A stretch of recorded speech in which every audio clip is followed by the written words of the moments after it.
Arrestato a Cagliari un 22enne dopo aver scatenato il caos con spray a peperoncino e aver colpito un carabiniere.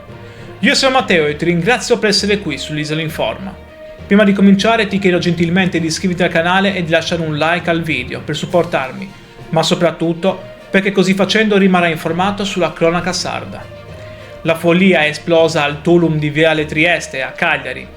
Il giovane, un 22enne già noto alle forze dell'ordine, ha iniziato a molestare i clienti del locale.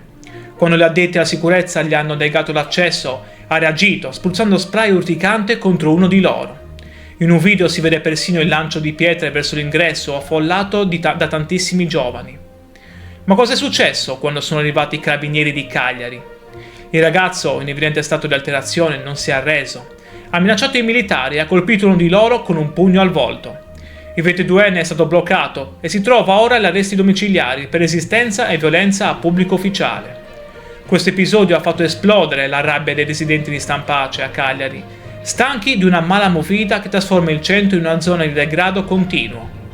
Credi che servano regole più dure per i locali di Cagliari o il problema è solo la mancanza di controlli? Sono curioso di conoscere la tua.